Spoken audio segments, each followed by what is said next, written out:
Hello and welcome to the fourth lecture of the NPTEL MOOCs course on Economic Growth and Development. I have titled today's lecture as Growth versus Development, Some Indices of Economic Development.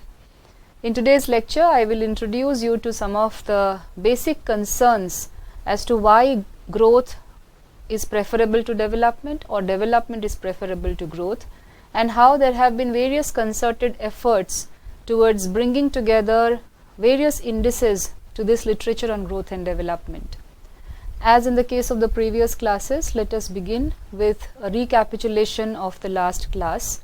In the last class was planned as a general lecture, and it was titled as The Global North and the Global South, Why the Divide.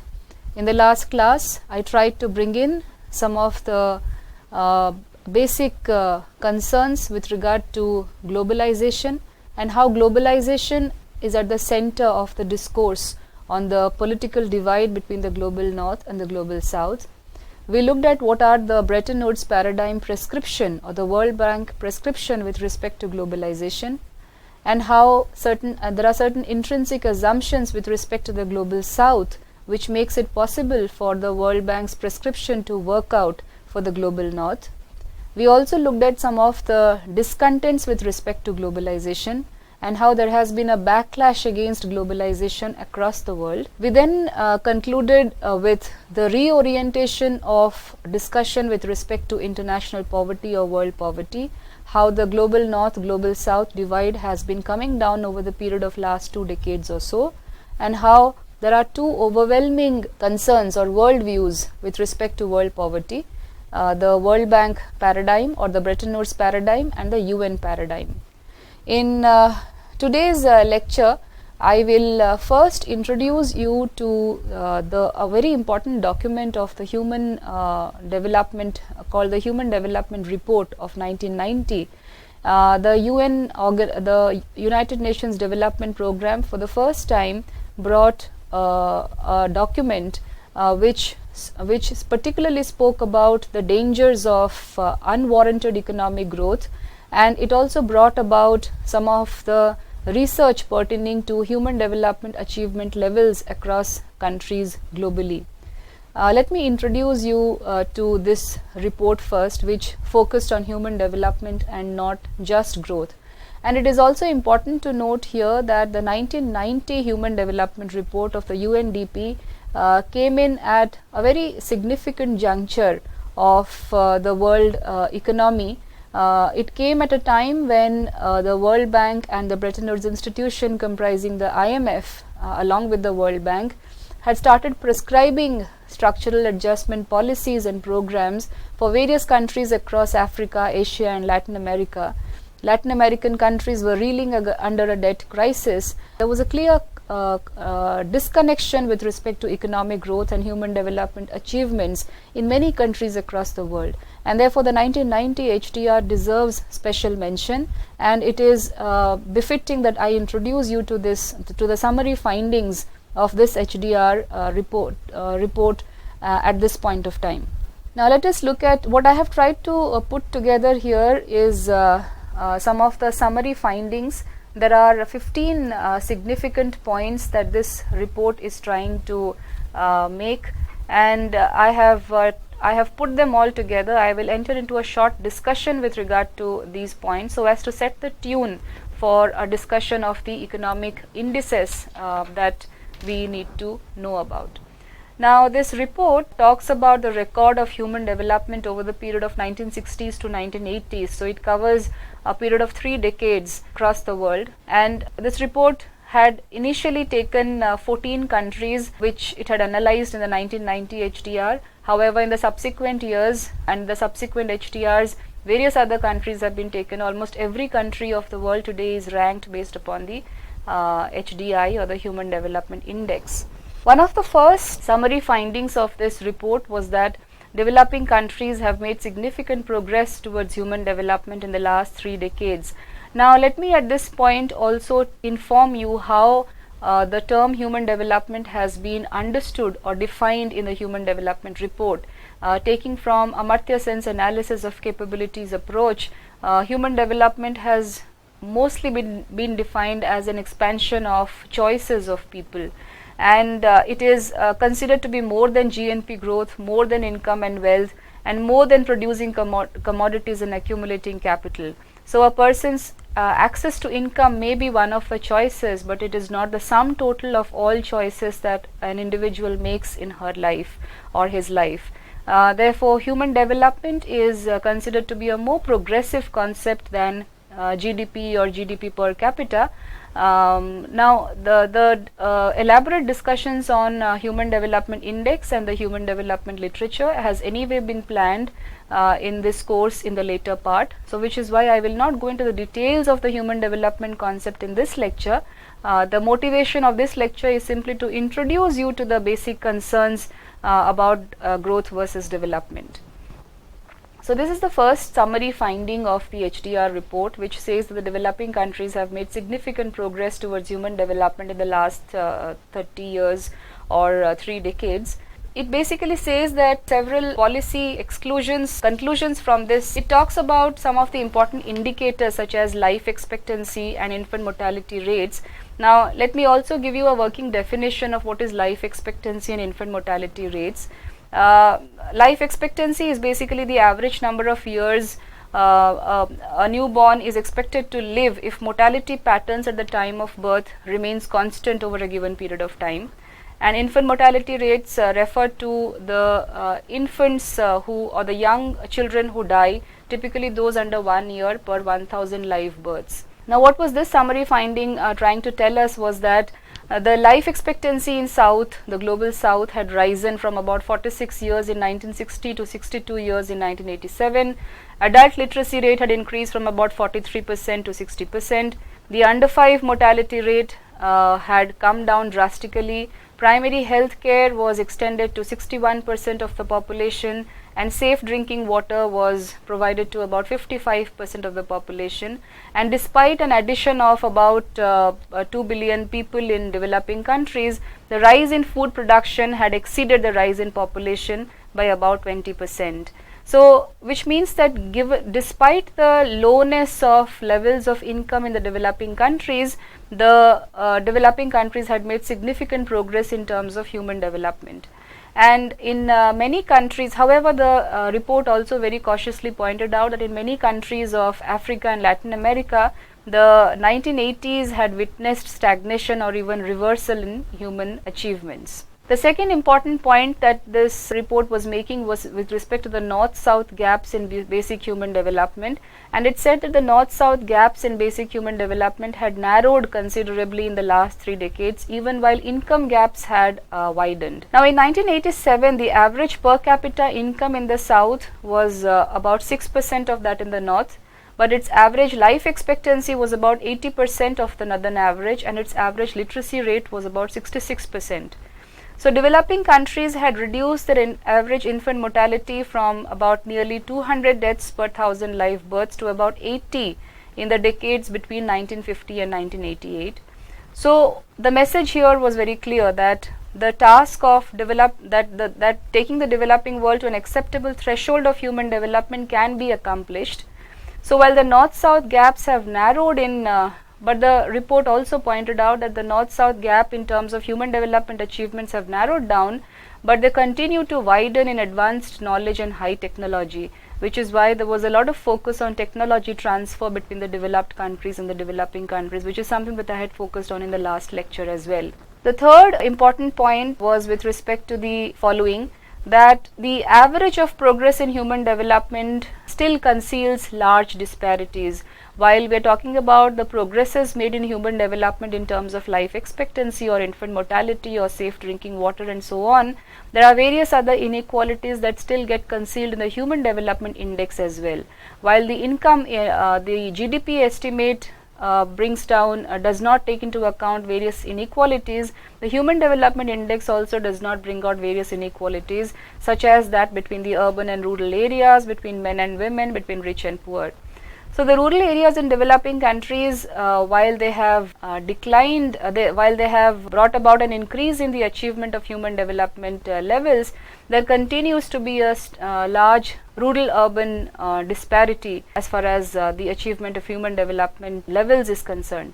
Literacy rates for women are still only about 2/3 for those of women, and this also shows that women in the third world or the global south continue to be some of the most deprived communities. Similarly, high income groups often preempt many of the benefits of social services. Levels of health, education and nutrition among higher income groups far exceed those of the poor in the many countries. So therefore, the inherent inequalities within the developing countries did not come out or has not come down, even if large progresses have been made in human development across the country, across the developing world. The fourth point was with respect to, and this was an important point that the Human Development Report was making, that fairly respectable levels of human development were possible even at fairly modest levels of income. There were various claims being made between the 1950s, 60s, 70s and 80s when the growth models were at its peak, that it is not possible to invest in human development issues because incomes of these countries are anyway very less, and they should focus more on investment in foreign exchange, investment in exports of primary goods and services rather than on human development achievements. And the HDR 1990 took the example of Sri Lanka, and it showed that Sri Lanka managed, while in 1990 the average world income was about 11,000 US dollars. This was a per capita income of the industrial world. Sri Lanka had a per capita income of about 400 US dollars, but in spite of this, Sri Lanka managed a very high life expectancy of about 71 years, which was comparable to the industrialized countries, and it had an adult literacy rate of about 87%, which was also comparable with the industrialized countries. On the contrary, Brazil had a life expectancy of only 65 years, and its adult literacy was about 78%, whereas its per capita income in USD was about $2,020. Similarly, Saudi Arabia had a per capita income of about $6,200. Its life expectancy was 64 years, and the adult literacy rate was estimated to be about 55%. So what matters is how economic growth is managed and distributed to its for the benefit of the people in a country. So this HDR summary finding clearly dispelled the myth that it is only at very high levels of income investments will be possible in human development achievements. The fifth important point that it made was with regard to the link between economic growth and human progress, and it clearly stated that this is not an automatic link. It showed that if distribution of income is unequal and if social expenditures are very low, human development will not take place. So even if there is very high levels of income in a country, it is important to look at how this income is distributed across the population in the country.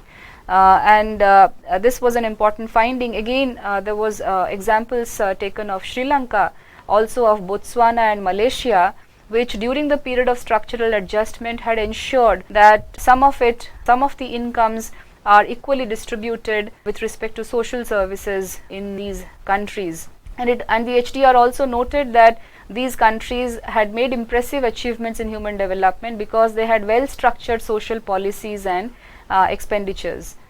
Now, distributive policies which means that this finding was focusing on the idea of distributive policies, how the social sector expenditure policies are carefully planned out such that they reach all sections of the population, and properly planned distributive policies can go a long way in compensating for the effects of low GNP growth of the developing countries. The number 6 point was with respect to social subsidies of the poorer income groups, and this is again a significant point.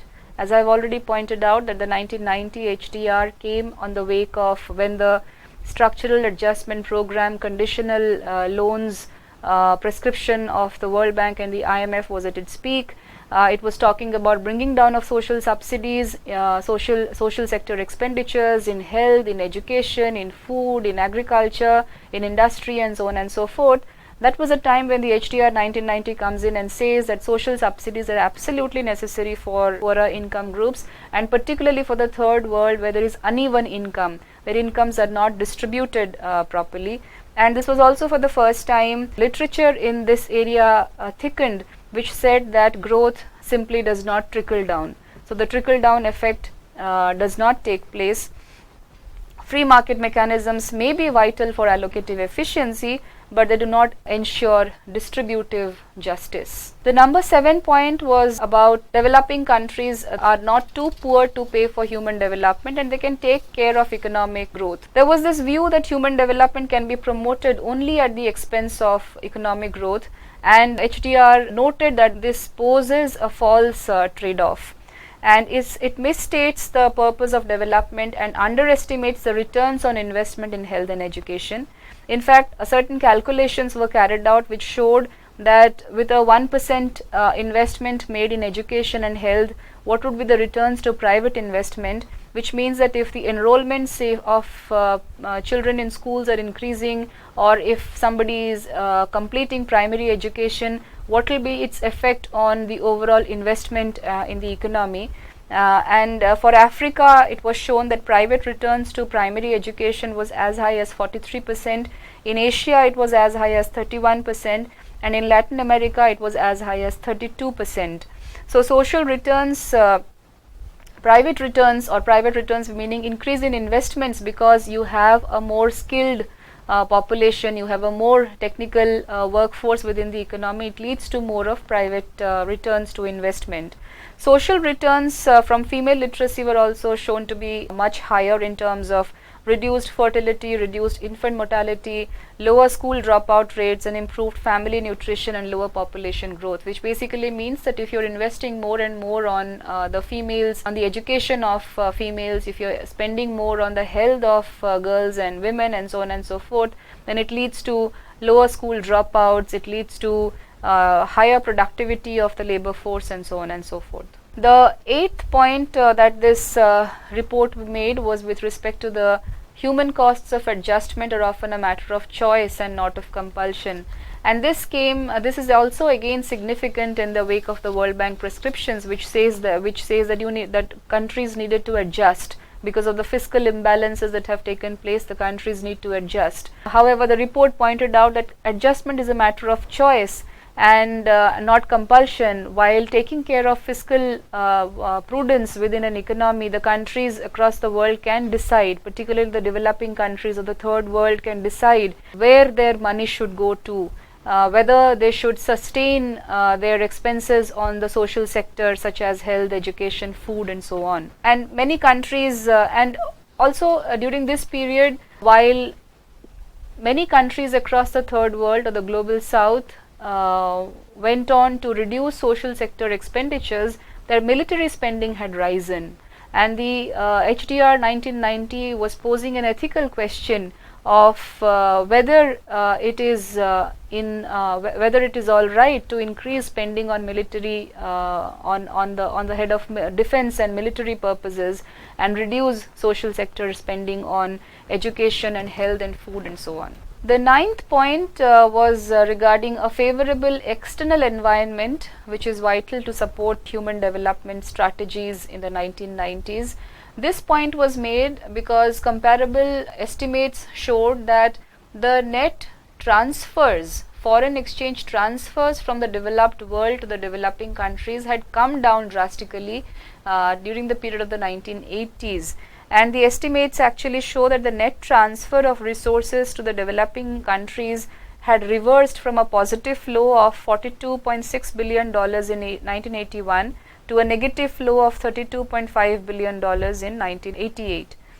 Primary commodity prices had reached their lowest level since the Great Depression of the 1930s, and foreign debts of developing countries more than $1.3 trillion, and it required nearly about $200 billion a year in debt servicing alone.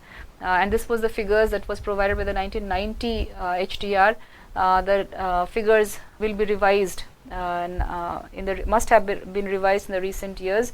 However, the important point to note here is that a large amount of reserves went into debt servicing, which means you are paying an interest rate on the conditional loans provided by the international financial institutions, on the conditions of opening up your markets, opening up the markets of the developing countries. So the HDR pointed out in the 1990s it is imperative that the rich countries start transferring resources to the developing countries. The number 10 point was that it focused its attention on Africa, particularly the sub-Saharan African countries, and it showed that Africa continues to suffer greatest human deprivation, particularly those in the south of the Sahara. And Africa has the lowest life expectancy of all developing regions, highest infant mortality rates, and the lowest literacy rates. Its average per capita income also fell in the 1980s. So there was a growing trend of concentration of poverty in Africa, and all concerted international efforts should focus on Africa, was the message provided by the Human Development Report of 1990. The number 11 point that the HDR made was with respect to technical cooperation, which must be restructured if it is to help build human capabilities and national capacities in the developing countries. It was found that the amount of technical assistance provided by the developed countries to the developing countries mostly comprised of spending on their technical expertise. And some of the estimates are show that technical assistance to Africa amounted to about $4 billion a year, which was about $7 a person, which means that this much amount was being spent on the technical experts being sent from the developed world to the developing countries, and this must stop. This amount of spending on technical, so which means that nation building exercises must take place within the developing countries, and local experts must be built. There must be a training of national personnel such that such kind of expenses on technical expertise in the developed world must come down. It was also stressed that the involvement of NGOs is crucial to any strategy of successful human development. The role of the state was redefined in this HDR, and it underlined the importance of the NGO movement, the non-government organization movement, and also of the self-help groups.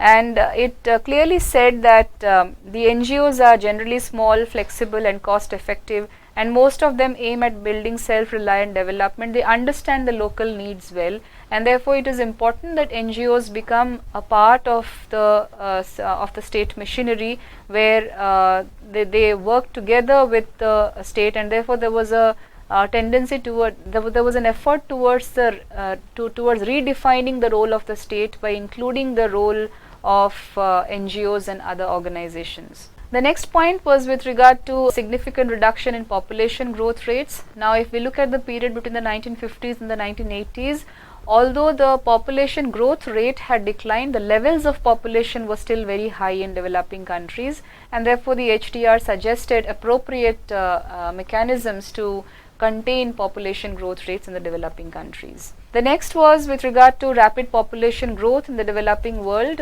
becoming concentrated in the cities, and this is something which I had discussed in the last class as well, that while and this was also a fallout of the rapid globalization and privatization policies that were followed in the developing countries, that while a massive retrenchment of workers from the agricultural sector took place from the rural areas, and they have nowhere to move to other than the cities or the urban areas, but the cities have not come up with enough industries to be able to absorb the massive incoming of these workers from the rural areas. So there's a lot of concentration in the cities without proper infrastructural arrangements, without proper health facilities, without proper education facilities, and without any employment, and that is a major concern. The last point that the HDR 1990 was making was with respect to sustainable development strategies, and this is mostly about not compromising the ability of future generations to meet their needs, and there is of course a growing consensus on this, but the HDR underlined the importance of broadening the concept of sustainable development by not just including protection of natural resources and physical environment, but also including the protection of future economic growth and future human development. If I have to give you a sense of very briefly a sense of what we are arriving at here by looking at the summary findings of the HDR. This is to say that there has been a lot of discussion with regard to growth versus development, that growth of national income is not all, growth of GDP per capita incomes is not all. One needs to look at the overall human development of a country to be able to come up with a conclusion with regard to how far we have progressed. Now, taking this discussion forward, in 2010, scholars such as George Gray, Molina and Mark Purser, they came up with a very interesting paper titled Human Development Trends in 1970, a social convergence story. And what they were trying to do here is very interesting in this paper. They took a unique set of data of the Human Development Index of 111 countries to describe how they have progressed between the period of 1970 to 2005. And they were trying to examine a simple question, that do HDI and income measure the same thing? There were certain general conclusions from this paper which I will first point out, and then I'll come to this figure. I will explain this figure in some time here. But some of the general conclusions that Molina and Mark Purser were emphasizing on were as follows. They found that 110 of the 111 countries had showed considerable progress in their HDI levels over this period of 1970 to 2005, over this 35-year period, which means that it is not that no progress took place in the developing countries. They had considerably progressed in education, in health, in drinking water facilities, in basic needs, basic facilities, and so on and so forth. The second point that they were trying to make was that HDI growth was fastest for low HDI and middle HDI countries in the pre-1990 period, which means that post 1990 the growth of human development levels have declined in the low HDI and middle HDI countries, but in the pre-1990 period, because of various programs and policies followed by the governments, the human development levels had increased at a rapid rate in the so-called low HDI and middle HDI countries. They also said that life expectancy and education components grew much faster than income in these countries, and most importantly they found that income and non-income components of HDI change have a near zero correlation. There is no correlation between income and non-income components. So as I said, they were trying to examine a very straightforward question, that do HDI and income measure the same thing? And there are many detractors of the human development concept, and as well as of the human development index, as there are detractors of various indices and concepts. They claim that HDI, or the human development index, basically follows income, which means that HDI and income have a positive correlation. If income rises, HDI rises. If income goes down, HDI comes down. So they say that HDI is an unnecessary addition to this literature and GDP per capita is enough. Now there is a lot of literature trying to dispel this claim. The 1996 Human Development Report is notable among them. However, such detractors continue to exist. But let us look at Molina and Purser's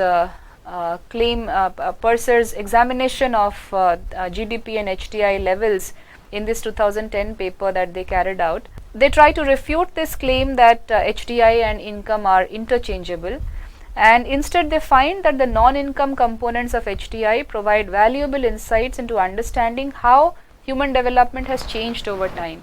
If you look at this graph, it has two panels, the upper panel and the lower panel.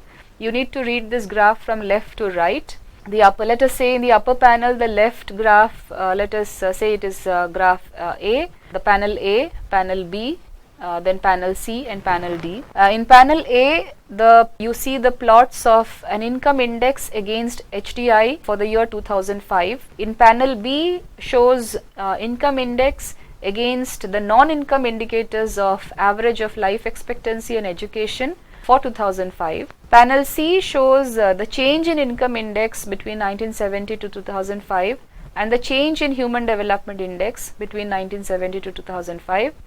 And panel D, which is the most interesting one, it shows the change in income index against the average growth of life expectancy and education indices of 1970 to 2000, between 1970 to 2005. Let me begin explaining each of these panels one by one.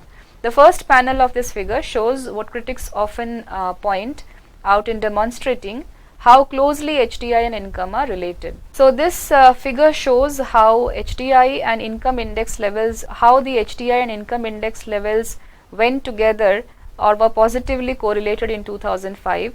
And you see that there is in fact a very high degree of positive correlation, and this paper states that it was about 95%. It shows about a 95% correlation, which means that very high HDI levels also necessarily means very high income levels, and vice versa. Panel B plots the income index against the average of education and health indices and shows that this relationship begins to weaken. If you see, the scatter plots start falling apart from the trend line, from the line that has been fitted. However, there still seems to be a very high positive correlation, and this is only for 2005, and the paper states that the correlation is about 88%, but the correlation seems to have weakened from panel A to panel B.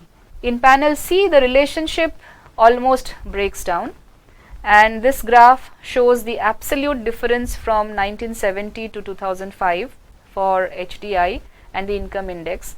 The fitted line is still upward sloping. There is some kind of a positive correlation, but there is substantial variation among the 111 countries in the sample. Note here that the index on the y-axis here is that of the Human Development Index, and on the x-axis is the income index. However, the panel D shows that the positive relationship completely disappears. The line is now showing a negative relationship between change in income index and the non-income indicators of average growth of life expectancy and education. Now, one cannot of course claim that the relationship between income and non-income components is inherently negative, but the empirical exercises carried out by various scholars based upon the data from the various countries shows us that the advances in incomes need not necessarily translate itself into advances in other human development dimensions, and it is very clear from these graphs, but the aggregates obviously paint a different picture, as you see in panel A and panel B and panel C. But if you disaggregate the components in terms of individual indicators, incomes need not necessarily move in the same direction as that of, say, life expectancy and education, and this I think is an important thing to be noted here. Now let us move on to, having introduced you to this debate or concerns with respect to growth versus development, let me now come to what has been the motivation of trying to bring these ideas to you. The motivation is simply to tell you that while GDP per capita or national income accounts continue to dominate the mainstream thinking, the mainstream literature of growth and development, there have been concerted efforts and continuing efforts. There are efforts continuing that show that there are other estimates of importance. There are other indices which can be more representative of telling us the levels of development of a country. And it is also important to note here why we are emphasizing so much on indices, why we are emphasizing so much on an estimate, the GDP estimate or the HDI estimate or some other estimates that I will be discussing now. It is important because we are looking at comparability of countries here. When we are looking at growth models, when we are looking at development models, what we are interested in is to look at how one country is performing with respect to the other, how one region is performing with respect to the other, and therefore the emphasis on coming up with some kind of an index which will be comparable across countries. Now let me begin with some of the indices. One of the indices that was introduced in 1970s, it was referred to as the Physical Quality of Life Index, and this index was posed directly against the GDP estimates. It was an attempt to measure the quality of life or well-being of a country, and this value is basically an average of three basic statistics. There is basic literacy rate, infant mortality rate, and life expectancy at age 1. This index was constructed for an organization called the Overseas Development Council by a sociologist named Maurice D. Morris. He published a paper titled A Physical Quality of Life Index in the journal Urban Ecology, and he said the following about this index. One of the first things that he said was that this index was posited against the GNP or GNP measure or any other monetary measure of development, because there was a lot of dissatisfaction with respect to the GDP and the GNP estimates, as it did not show how the social benefits are distributed. Secondly, this index came up because various other standards of development such as nutrition and health were supposedly more ethnocentric in character. Now, ethnocentrism basically means that you are evaluating others' cultures based upon the standards of your own culture. For example, food, what we eat in India may be different from what people eat in Sudan, and and similarly what people eat in Sweden or in USA. But if we are comparing the standards of food or the standards of what should be the amount of food taken, what should be the variety of food taken based upon what is being consumed in, say, Sweden or USA, then of course we are committing an error here. And this is largely what ethnocentrism basically means. And there were various nutrition and health standards of measurement that went on in the 1960s and the 70s, even in the 50s.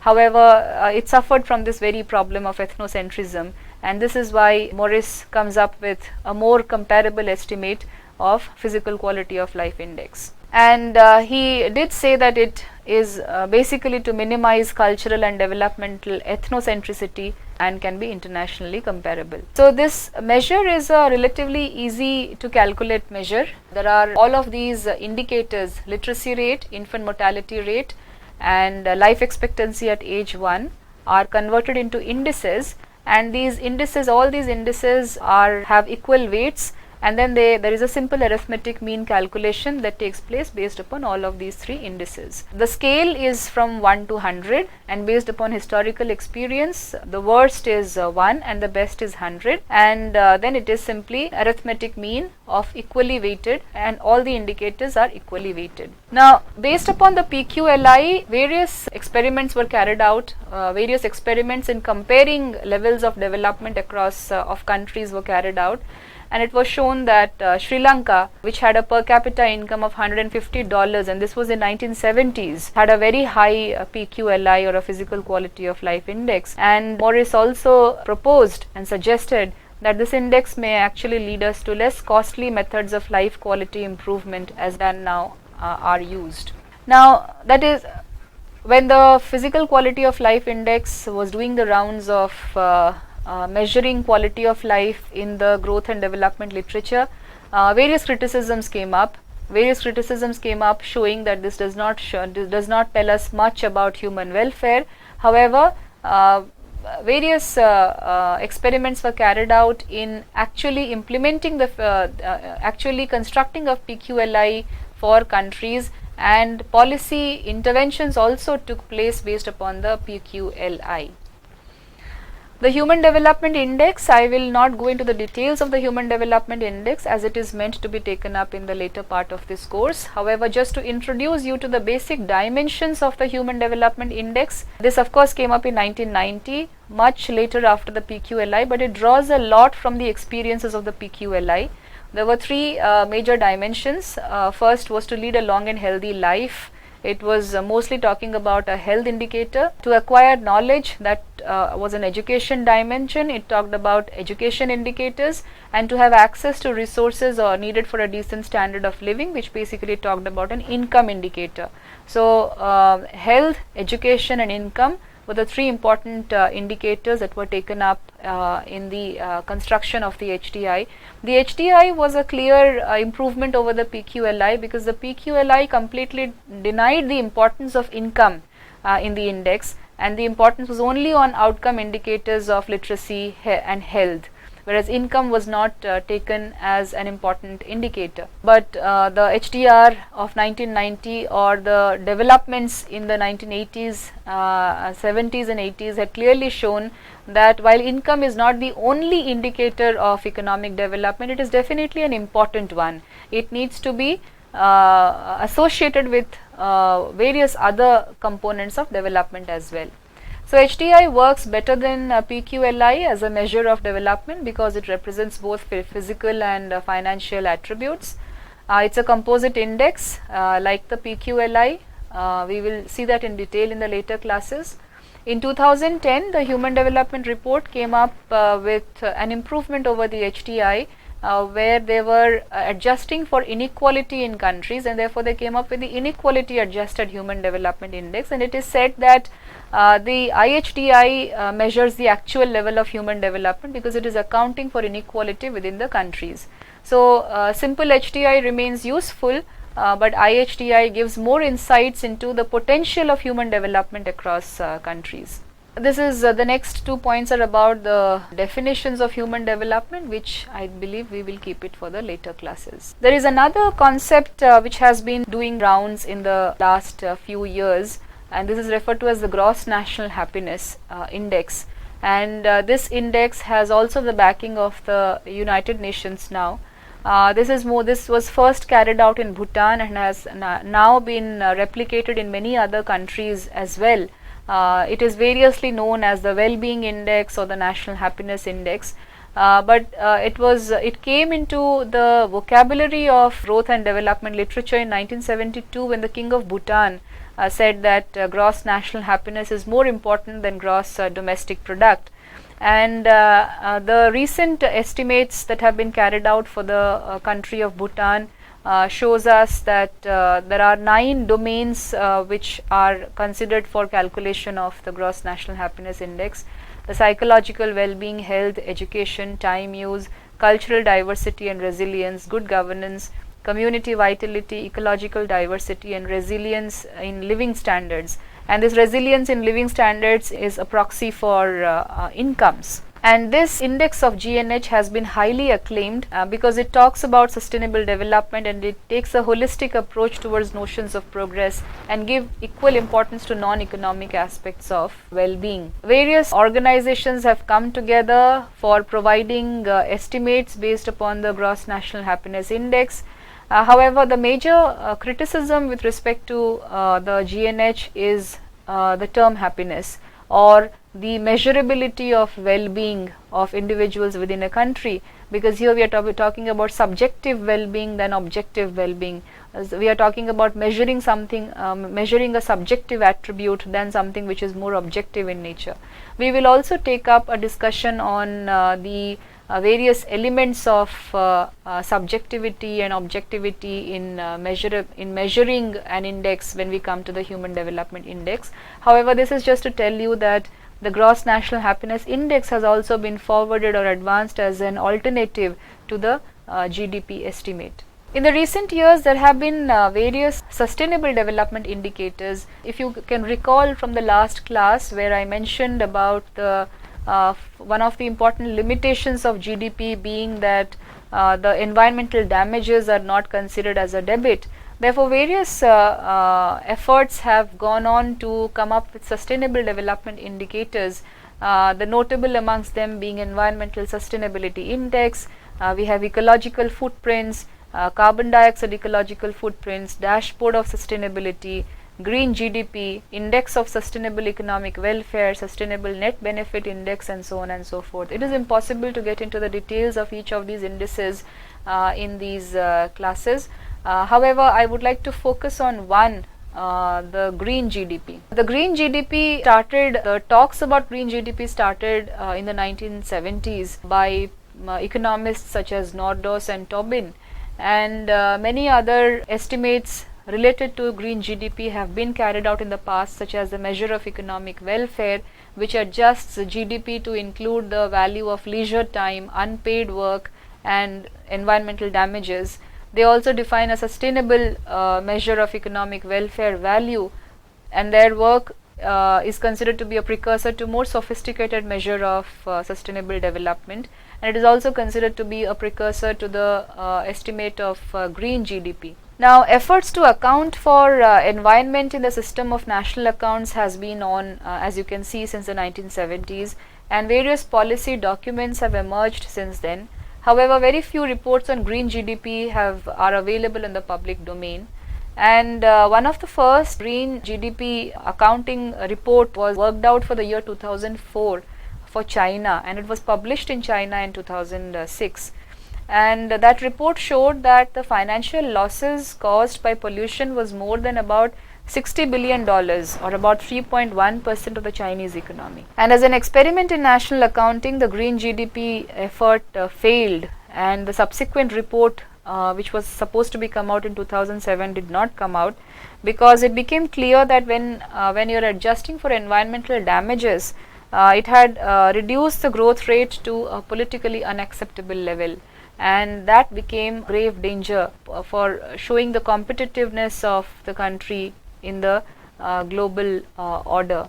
Therefore, the green GDP calculations were given up, and as of now we do not see much, we do not hear much about green GDP estimates in the mainstream, the so-called mainstream literature of growth and development.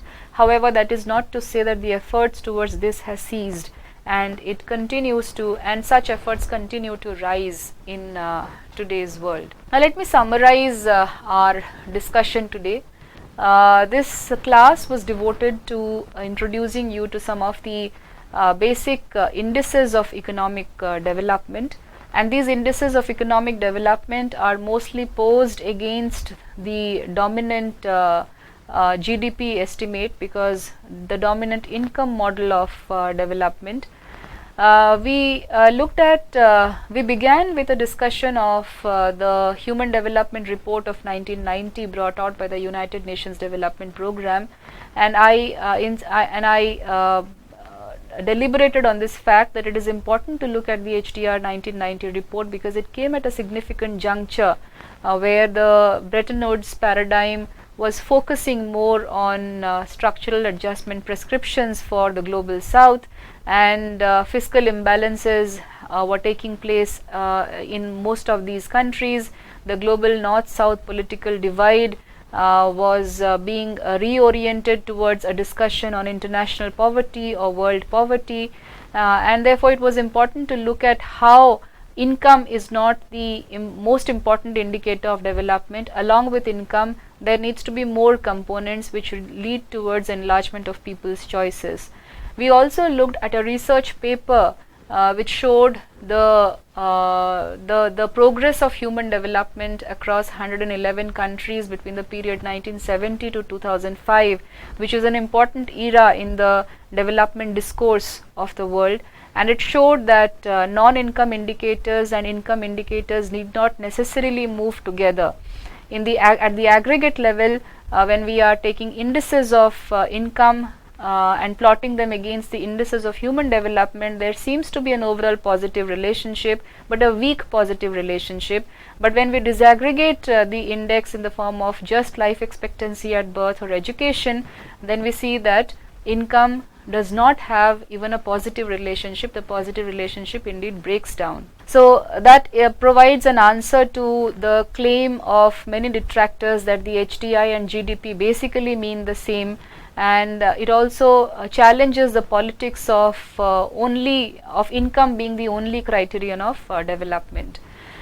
Moving ahead, we also tried to see some of the economic indices, the development indices that are used in the literature of growth and development. There are many more indices. However, I picked and chose only a few to be discussed, because these are the most important ones that are central to the curriculum of economics when we study growth and development: the PQLI, the HDI, the GNH, and the green GDP measure. However, there are many more measures which may be taken up which are taken up by researchers when they are studying development in different contexts. We will end today's lecture with this.